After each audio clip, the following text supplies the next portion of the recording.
تو ایک جگہ اللہ نے تعارف کرایا ہے کہ میرے بندوں میں تمہیں بتاؤں کہ میرے بندے کون ہیں. ویسے تو سارے اسی کے بندے ہیں. وما خلقت الجن والانس، انسان جنات سب کو اللہ نے پیدا کیا، لیکن اللہ تعالیٰ فرماتا ہے کہ مجھ سے تعلق جن کا ہے اور جنہیں میں کہہ سکتا ہوں کہ یہ ہیں میرے بندے، تو وہ سورہ فرقان میں ہے صرف 12 باتوں کی.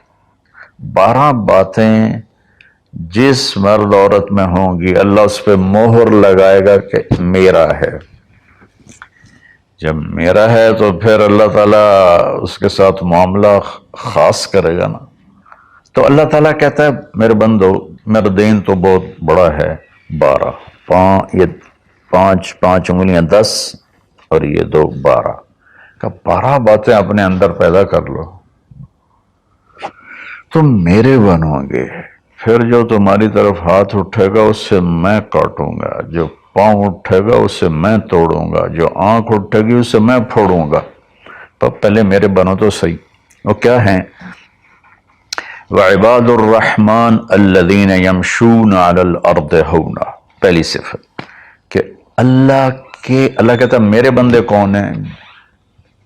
کہتا ہے جو زمین پر عاجزی اور تواضع اختیار کرے. اللہ اکبر. زمین جب کسی کو اقتدار مل جاتا ہے تو اکڑ کے چلتا ہے، پیسہ مل جاتا ہے اکڑ کے چلتا ہے، شہرت مل جاتی ہے اکڑ کے چلتا ہے. تو اللہ نے کہا پہلی نشانی کیا ہے؟ عاجزی اختیار کرو. تو کوئی وظیفہ نہیں بتایا، کوئی تسبیح نہیں بتائی، کہا عاجزی اختیار کرو. اپنی حیثیت کو یاد رکھو کہ اول نطفہ ہوں، آخر ایک مردار ہوں، کچھ عرصے کے بعد چند مٹھی مٹی ہوں، اور پھر اللہ مجھے کھڑا کرے گا تو اس دن دیکھا جس کی نیکیاں بڑھیں گی تو وہ عزت دار ہے، جس کی گھٹ گئیں وہ ذلیل و خوار ہے. تو پہلی صفت ہے کہ اللہ کے بندے وہ ہیں جو عاجزی اختیار کرتے ہیں. صرف یہ نہیں کہ زمین پر تواضع سے چلنا نہیں، وہ پوری زندگی ان کی عاجزی کی ہوتی ہے. سورہ لقمان میں ہے کہ لا تمش فی الارض مرحا، بیٹا اکڑ کے کبھی نہ چلنا. انک لن تخرق الارض ولن تبلغ الجبال طولا، کہ تو نہ تو پہاڑوں سے اوپر قد لے جا سکتا ہے، نہ ایڑی مار کے زمین پھاڑ سکتا ہے. تو ایک میں مختصر بیان کرتا ہوں تواضع. دوسری تواضع سے جڑی ہوئی بات ہے کہ تواضع کا پتہ کب چلے گا؟ وہ دوسری صفت ہے وَإِذَا خَاطَبَهُمُ الْجَاهِلُونَ قَالُوا سَلَامًا. سبحان اللہ. جب ان سے کوئی، یہاں جاہلون سے مراد ان پڑھ نہیں، جاہلون سے مراد ہے زیادتی کرنے والا. وَأَعُوذُ بِكَ مِنْ أَنْ أَجْهَلَ أَوْ يُجْهَلَ عَلَيَّ. یا اللہ میں پناہ چاہتا ہوں کوئی میرے اوپر زیادتی کرے یا میں کسی پر زیادتی کروں. یہاں جہالت سے مراد ہے زیادتی کرنے والا، بدتمیزی کرنے والا. تو وہ کیا کرتے ہیں؟ قالوا سلاما. وہ یہ نہیں کرتے کہ اس سے کتنے لوگ قطع تعلق مرا لیتے، باجی السلام علیکم تو ڈرا ہو رہے سا ڈرا ہو رہے. تو میرا اللہ یہ نہیں کہہ رہا. میرا اللہ کہہ رہا جب ان سے کوئی غلط گفتگو کرتا ہے، غلط معاملہ کرتا ہے، بدتمیزی کرتا ہے تو وہ آگے تمیز کے ساتھ بات کرتے ہیں. وہ غصے سے بپھر نہیں جاتے، وہ اس کے لہجے میں بات نہیں کرتے، وہ ٹھنڈے مزاج کے ساتھ اللہ اس کے رسول کو سامنے رکھ کر وہ بات کرتے ہیں. 2. تیسری فرمائی والذین یبیتون لربہم سجدا وقیاما. عبادت کو تیسرے نمبر پر لائے کہ میرے بندوں کی تیسری بڑی صفت یہ ہے کہ وہ رات کو اٹھتے ہیں اور مجھے یاد کرتے ہیں. اچھا اب آج کل سستی کا زمانہ ہے. میرے نبی نے ایک حدیث سنائی تو وہ بہت بڑی خوشخبری ہے آپ کے لیے. جو عشاء کی نماز باجماعت پڑھ لے اور صبح کی نماز باجماعت پڑھ لے تو اس کی رات تہجد میں لکھی جائے گی. قربان جاؤں اپنے نبی کی رحمت پر اور ان کے رحمت للعالمین ہونے پر کہ میرے جیسا جو سر درد کا مریض ہے وہ رات کو نہیں اٹھ سکتا تو عشاء با جماعت پڑھ لے اور فجر با جماعت پڑھ لے، ساری رات عبادت ہے۔ باقی یہ تو ہے یعنی بالکل وہ 33 نمبر والا کام ہے، لیکن ہم پاس لوگوں میں شمار ہیں، اس صفت کے حقدار کہلائیں گے۔ باقی اصل وہ ہیں جو راتوں کو اٹھ کر یاد کرتے ہیں، ایک ہوک سی دل میں اٹھتی ہے، ایک درد جگر میں ہوتا ہے، ہم رات کو اٹھ اٹھ روتے ہیں جب سارا عالم سوتا ہے۔ تو عشق تو ایسی چیز ہے۔ ملحب کلام قد نزخرفہ ان المحبت قلب وہبناہ۔ محبت ایسے نہیں کہتے کہ محبوب کو چکنی چپڑی باتیں کہو، جی میں قربان جاؤں، میں صدقے جاؤں، میں واری جاؤں، آپ کے بغیر تو جی نہیں سکتا، باتوں سے نہیں کہ محبت ہے دل کو اس کے قدموں پہ نچھاور کر دو۔ بہت خوبصورت بات اللہ نے کی ہے۔ تو جو لوگ ماشاءاللہ راتوں کو اٹھتے ہیں ان کو مبارک ہو، لیکن ہمارے جیسے کمزور بھی اس فضیلت میں ہیں۔ عشاء با جماعت پڑھ لو، فجر با جماعت پڑھ لو، اور پھر اللہ تعالیٰ پہ قربان جائیں کہ ان کی جو ہے نا دعا اللہ تعالیٰ بتاتا ہے، والذین یقولون ربنا اصرف عنا عذاب جہنم ان عذابها کان غراما۔ وہ اللہ ان کی دعا بتا رہا ہے کہ وہ کہتے ہیں یا اللہ ہم سے عذاب جہنم دور فرما، چونکہ یہ نہ ٹلنے والا عذاب ہے جو چمٹ جاتا ہے، اور وہ انہا ساءت مستقرا و مقاما، اور یا اللہ وہ بہت ہی برا ہے، بہت ہی برا ہے۔ تو تہجد اور دعائیں، دعا بہت بڑی طاقت ہے، بہت بڑی طاقت ہے، بہت بڑی طاقت۔ ہم نے دعا ایسے ہی بنائی ہوئی ہے، فرض نماز کے بعد مولوی صاحب رٹے رٹائے جملے بولتے ہیں، ہم پیچھے آمین کہتے ہیں۔ دعا وہ ہے جو آپ تنہائی میں اللہ کے سامنے گڑ گڑا کر بولتے ہیں۔ میرے نبی نے فرمایا اللہ کے سامنے روو، اچھا اگر علم تبکو فتباکو، اچھا اگر تمہیں رونا نہیں آتا نا تو رونے کی شکل بنا لو۔ چوتھی چیز بتاتے ہیں، والذین یقولون ربنا اصرف عنا عذاب جہنم ان عذابها کان غراما انہا ساءت مستقرا و مقاما۔ یا اللہ جہنم سے بچانا اور جہنم کے عذاب سے بچانا، وہ اللہ آپ پہ ہی معاف کرے گا۔ یہ ہمارے اب تو عام ماحول میں جی اللہ آپ پہ ہی معاف کرے گا، اللہ بڑا غفور الرحیم ہے، اللہ آپ پہ ہی معاف کرے گا۔ تو میں تو اپنے ماحول میں بات کرتا ہوں اپنے عزیز رشتہ داروں سے کہ اللہ آپ پہ ہی کپا کٹ دے گا، سپرے نہ کرو، پانی نہ لاؤ، کھاد نہ دیو، آپ بہے کوئی بھی پا دیو، اللہ آپ پہ ہی کٹ دے گا۔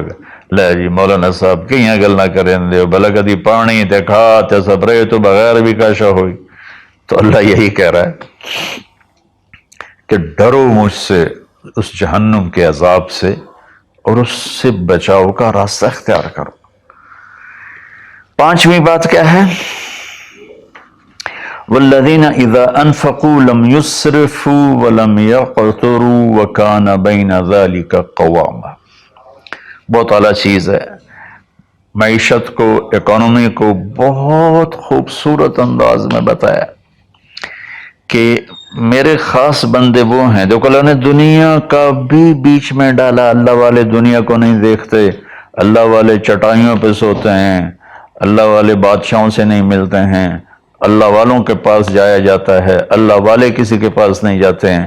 ارے سب سے بڑے اللہ والے تو نبی ہیں، اللہ نے فرعون کے پاس بھیجا موسیٰ علیہ السلام کو، اور کائنات کی افضل ترین ہستی اللہ کے بعد میرے نبی ہیں، ابو جہل کے پاس بھیجا۔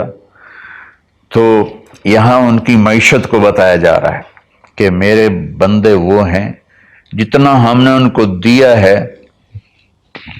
اس سے بڑھ کر خرچ نہیں کرتے۔ قرضے اٹھا لیے، شادی آ گئی، اس پر مجھے ایک بتا رہا تھا ساتھی کہ ایک آدمی نے اپنے بچے کی شادی کی تو 40 لاکھ کی آتش بازی چھوڑی۔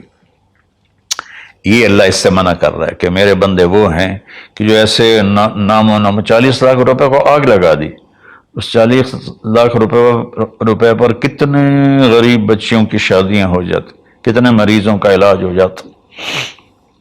وَلَمْ يَقْتُرُوا، دوسری بات کہ جتنا دیا ہے اس سے اوپر نہیں جاتے کہ قرضوں میں چلے جائیں، اکانومی برباد ہو گئی۔ اور وَلَمْ يَقْتُرُوا، اور جتنا دیا ہے اس سے کم بھی خرچ نہیں کرتے، کنجوس نہیں ہوتے، بخیل نہیں ہوتے، لالچی نہیں ہوتے۔ یہ چیز بھی اکانومی کو ہٹ کرتی ہے کہ بس جوڑتے جاؤ اور اس کو آگے بڑھاؤ نہیں، اس کو آگے دو نہیں۔ تو اللہ تعالیٰ پہ قربان جاؤں، اس نے خاص طور پر ہمارے معاشرے میں اللہ والا وہ سمجھا جاتا ہے جس کو دنیا کی خبر ہی کوئی نہ ہو، اور اللہ والا وہ ہوتا ہے جو بس مسلح پہ بیٹھا رہتا ہے۔ اور اللہ تعالیٰ یہاں ان کی اکانومی کو بتا رہا ہے کہ وہ کام کرتے ہیں، کاروبار کرتے ہیں، وہ تجارت کرتے ہیں، وہ زراعت کرتے ہیں، وہ حکومت کرتے ہیں۔ ابو بکر سے بڑھ کے اللہ والا کون ہوگا؟ خلفائے اربعہ سے بڑھ کے اللہ والا کون ہوگا؟ تو وہ اپنے خرچ کو بیلنس کرتے ہیں۔ کل پرسوں ایک ساتھی بات کر رہا تھا، اصحاب صفہ تو چٹائیوں پہ بھوکے لیٹے رہتے تھے۔ یہ شروع کی باتیں ہیں۔ عبد الرحمن بن عوف ٹاپ 10 صحابہ میں ہیں، ٹاپ 10 صحابہ میں۔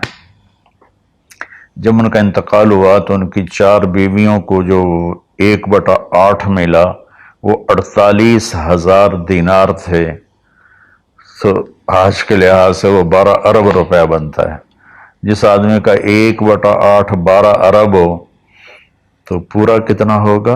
اور 10,000 بکریاں، 1,000 اونٹ، 1,000 گھوڑے، اور شام، عراق، مصر، حجاز میں زمینیں، جائیدادیں، باغات۔ یہ تو پھر اللہ والی کوئی نہیں، اور اللہ کا نبی کہہ رہا ہے یہ ابو بکر جنتی، عمر جنتی، عثمان جنتی، علی جنتی، طلحہ جنتی، زبیر جنتی، عبد الرحمن بن عوف جنتی، اور ابو عبیدہ بن جراح جنتی، سعد بن ابو وقاص جنتی، اور سعید بن زید جنتی۔ یہ سب بڑے، 4 تو ویسے ہی حکمران ہیں، خلفاء ہیں، اور حضرت زبیر کے 1,000 غلام تھے جو ان کی کھیتی باڑی اور تجارت کو سنبھالتے تھے، اور حضرت طلحہ کے امپورٹ ایکسپورٹ کے لیے بحری جہاز چلتے تھے۔ سعد بن ابی وقاص کا وہ مدینے کی جنوب کی طرف وادی عقیق ہے، جو آج کے زمانے کا ڈیفنس کہہ لیں، وہاں ان کا سرخ پتھر کے سے بنا ہوا محل تھا۔ تو چونکہ پوری سیرت ہمارے سامنے نہیں، تو بس وہ ایک ہی چیز دیکھتے ہیں کہ بس یہ اللہ والے تو پھٹے کپڑے ہوتے ہیں، اللہ والے تو کسی سے ملتے ہی نہیں، اللہ والوں تو ستو پھانک کے زندگی گزار لیتے ہیں۔ جب اللہ نے صحابہ کو مال دیا تو عثمان رضی اللہ تعالی عنہ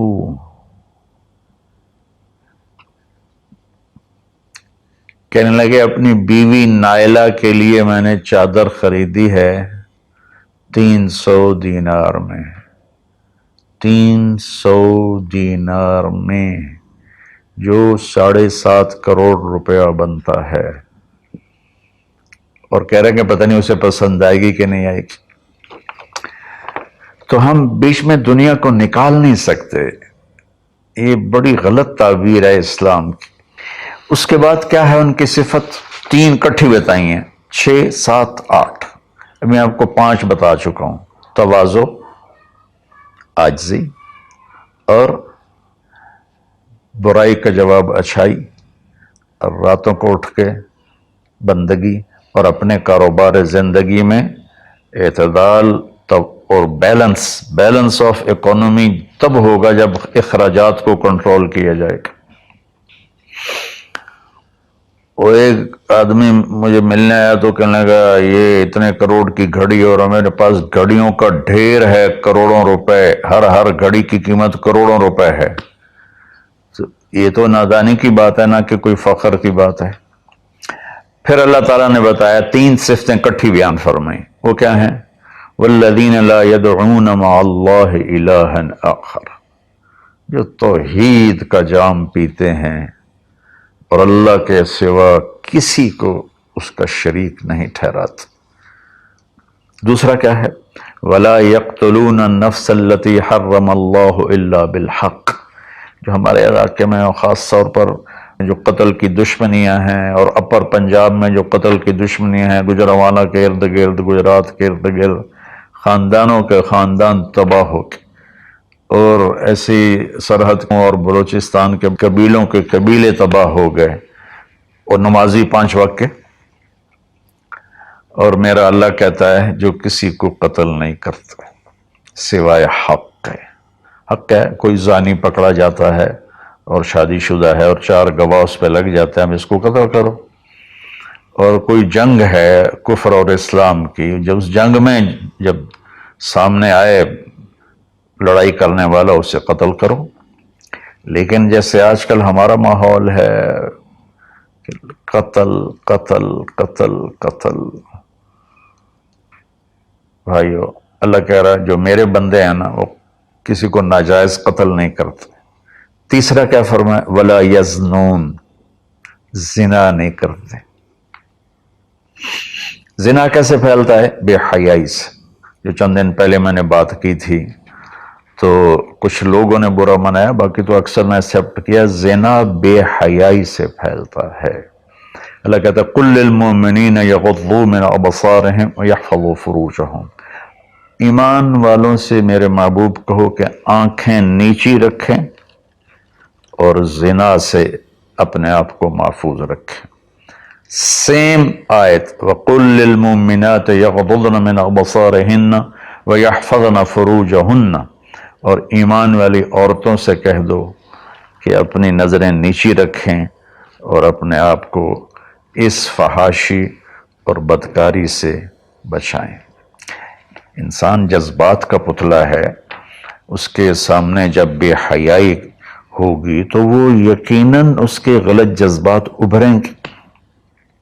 اس لیے میرے اللہ نے، میرے نبی نے ہمیں ایک پاکیزہ اور حیا والی شریعت عطا فرمائی، اور اللہ کا فضل ہے امت کے اندر کہیں حیا چھپا ہوا ضرور ہے۔ خاص طور پر میں اپنے ان بھائیوں سے کہوں گا جو شادی کرنے کے بعد بھی الگ عورتیں رکھی ہوتی ہیں، اللہ کی قسم میں بڑے دکھ اور شرم کے ساتھ یہ بات کر رہا ہوں، کوئی میں ہٹ نہیں کر رہا ہوں، کہ میرے بھائی جو شادی کر کے بھی اور عورتوں سے تعلق رکھتے ہیں، اور اس سے بھی گری ہوئی بات ہے میری بہنیں جو شادی کے بعد بھی غیر مردوں سے تعلق رکھتی ہیں، یہ ہے ہمارے معاشرے میں۔ اللہ اس سے ہمیں بچائے۔ تو پھر آگے اللہ کہتا ہے اگر تم نے یہ کام کیا وَمَن يَفْعَلْ ذَلِكَ، اگر تم یہ تینوں کام کرو گے، زنا کرو گے، قتل کرو گے، شرک کرو گے، يَلْقَ أَثَامًا، بہت بڑا گناہ ملے گا، يُضَاعَفْ لَهُ الْعَذَابُ يَوْمَ الْقِيَامَةِ، بہت بڑا عذاب ہوگا، وَيَخْلُدْ فِيهِ مُهَانًا، اور ہمیشہ اس میں رہنا پڑے گا۔ لیکن إِلَّا مَن تَابَ، سوائے اس کے جس نے توبہ کر لی، وَآمَنَ، اور ایمان لایا، وَعَمِلَ صَالِحًا، اور اس نے اچھے عمل اختیار کیے۔ اب آگے خوشخبری سننا، اللہ یہ نہیں کہہ رہا اللہ ان کو معاف کر دے گا، اللہ کہہ رہا فَأُولَٰئِكَ يُبَدِّلُ اللَّهُ سَيِّئَاتِهِمْ حَسَنَاتٍ وَكَانَ اللَّهُ غَفُورًا رَحِيمًا۔ اللہ تعالیٰ فرما رہے ہیں کہ ہائے ہائے، اگر تم توبہ کر لو گے نا، ایمان لے آؤ گے، اچھے عمل کرو گے، تو میں صرف تمہیں معاف نہیں کروں گا، تمہاری برائیاں مٹا کے وہاں نیکیاں لکھ دوں گا۔ واہ قربان میرے مولا، کہتے معاف نہیں کروں گا، معاف بھی کروں گا اور تمہارے گناہوں کی جگہ نیکیاں لکھ دوں گا۔ یا اللہ ایسا کیوں کرو گے؟ کہ اس لیے کہ میں غفور الرحیم ہوں۔ تو من تابا وعمل صالحا فإنہ یتوب الی اللہ متابا۔ آگے اللہ نے بتایا کہ توبہ کرنے والا ہے کون؟ جو توبہ کرنے کے بعد اپنے عمل کو بدلتا ہے، اچھا کرتا ہے، یہ ہے صحیح توبہ کرنے والا۔ لیکن ایک خوشخبری سنا دو، مثلا ایک آدمی کی توبہ کر کے توڑ دیتا ہے۔ چند دن پہلے ایک نوجوان کا فون تھا، روز نے دھاڑے ماری کہ جی توبہ کرتا ہوں، پھر 15 دن بعد ٹوٹ جاتی ہے، پھر توبہ کرتا ہوں، پھر 15 دن بعد ٹوٹ جاتی ہے۔ میں کہا توبہ کرتے ہو؟ کہتا جی کرتا ہوں. میں نے کہا معاف ہے. وہ انسان ہی نہیں جس سے خطا نہ ہو، وہ انسان ہی نہیں جو بھولے نہیں. تو میرے اللہ نے توبہ کی کوئی لمٹ نہیں رکھی، نہ عدد نہ عمر. بھائی تو 60 سال کا ہو گیا ہے، تجھے حکومت پاکستان ریٹائر کرتی ہے، ہم بھی تیری توبہ قبول نہیں کریں گے. یا بھائی تو 3 دفعہ کر چکا ہے گناہ، اب ہم تیری توبہ قبول نہیں کریں گے. اللہ تعالیٰ کہتا ہے لو بلغت الذنوب عنان السماء ثم استغفرتنی غفرت لک ولا ابالی. میرے بندے میں اتنا بڑا رحم کرنے والا ہوں، تم ایک عورت یا ایک مرد اتنے گناہ کرو کہ زمین پہ رکھتے رکھتے رکھتے رکھتے آسمان کی چھت کو لگا دو، پھر ایک دفعہ کہو یا اللہ معاف کر، تو میں ساری معاف کر دوں. ہمارا اللہ بڑا پیارا اللہ ہے. اچھا، 9ویں صفت کیا ہے ان کی؟ والذین لا یشہدون الزور واذا مروا باللغو مروا کراما. اس کا ایک ترجمہ تو یہ ہے کہ جہاں گندی محفل ہو اور شرابی کی محفل چل رہی ہے، یا کوئی ناچ گانے کی محفل چل رہی ہے، یا کہیں کسی کی غیبت ہو رہی ہے، برائی ہو رہی ہے، کسی پہ ظلم ہو رہا ہے، تو وہ اس میں شامل نہیں ہوتے، چپ کر کے دائیں بائیں سے نکل جاتے ہیں. دوسرا ترجمہ یہ ہے کہ جو جھوٹی گواہی نہیں دیتے، جو جھوٹی گواہی نہیں دیتے. اچھا، اس میں ایک بڑی اور خوبصورت بات ہے، مروا کراما وَإِذَا مَرُّوا بِاللَّغْوِ مَرُّوا کراما. میں دیکھوں گا شراب پی رہے ہیں بچے تو میں کہوں بدبخت نامراد ذلیل کمینے شرابیں پی رہے ہیں، چرس بیچ رہے ہیں یا چرس پی رہے ہیں، میرا یہ معاملہ ہوگا. لیکن مرو کرا، جب وہ کسی غلط محفل کو دیکھتے ہیں تو عزت کے ساتھ گزر جاتے ہیں، یعنی اپنا دامن بھی بچاتے ہیں، اور جو برائی کر رہے ہوتے ہیں ان کو بھی حقیر نہیں سمجھتے. میں اپنے دیندار طبقے کے سامنے ہاتھ جوڑتا ہوں کہ غلط راہوں پہ چلنے والوں کو حقیر نہ جانیں، ان سے نفرت نہ کریں، ان سے پیار کریں. میں اپنے گاؤں میں ہوں، تلمبا 3 کلومیٹر ہے، 250 طوائفیں ہیں. ان کو صرف بیٹی کہنے پر ان کی زندگی کیا سے کیا ہوگی. وہ کچھ ان کا وظیفہ لگایا تھا تو ان کی زندگی کیا سے کیا ہوگی. تو بھائی کسی کو حقیر نہ جانو، کسی سے نفرت نہ کرو، چاہے کوئی غیر مسلم ہے چاہے کوئی مسلم ہے، لیکن تمہارے عقائد کے خلاف ہے، یا تمہارا جھگڑا ہے، تمہیں لڑائی ہے، یا وہ زانی ہے، شرابی ہے، جواری ہے، نفرت نہ کرو، نفرت نہ کرو، نفرت نہ کرو. اور 10ویں ہو گئی وَإِذَا مَرُّوا بِاللَّغْوِ مَرُّوا كِرَامًا، کہ وَالَّذِينَ إِذَا ذُكِّرُوا بِآيَاتِ رَبِّهِمْ لَمْ يَخِرُّوا عَلَيْهَا صُمًّا وَعُمْيَانًا. جب ان کے سامنے اللہ کی بات آتی ہے تو سننے سے انکار نہیں کرتے، یعنی آنکھیں بند نہیں کرتے، کان بند نہیں کرتے، کہ جیسے اندھے اور بہرے پر چیز پیش کرو تو اسے پتہ نہیں لگے گا. تو میرا اللہ کہہ رہا ہے کہ جب ان کے سامنے میری بات آتی ہے، میرا قرآن آتا ہے، میرے نبی کا فرمان آتا ہے، تو اندھے بہرے نہیں ہوتے بلکہ غور کر کے سنتے ہیں، غور کر کے سنتے ہیں. تو اللہ ایک ان کی صفت یہ بتا رہے ہیں کہ وہ اللہ کا کلام سنتے ہیں تو تاثر لیتے ہیں اور اپنے آپ کو بدلتے ہیں، اور اپنے گناہوں پر باقی نہیں رہتے بلکہ اپنے آپ کو توبہ کرتے ہیں اللہ کے سامنے. پھر جب توبہ ٹوٹ جائے پھر رو دھو کے توبہ کرتے ہیں. 11. 12ویں صفت کیا ہے؟ سبحان اللہ. واہ جی واہ. اللہ والوں کو تو بیوی بچوں کی بھی پرواہ نہیں ہوتی. اللہ والوں کے گھروں میں تو فاقے ہوتے ہیں. اب یہ اللہ والوں کی بات بتا رہا ہوں. والذین یقولون ربنا هب لنا من ازواجنا وذریاتنا قرۃ اعین وجعلنا للمتقین اماما. سبحان اللہ. جو کہتے ہیں یا اللہ ہمیں ہمارے ازواج یعنی بیویاں، ہماری اولادیں ایسی دے جو آنکھوں کی ٹھنڈک بن جائیں، اور ہمیں متقین کا سردار بنا، امام بنا. اپنی وجاہت مانگتے ہیں، وجاہت.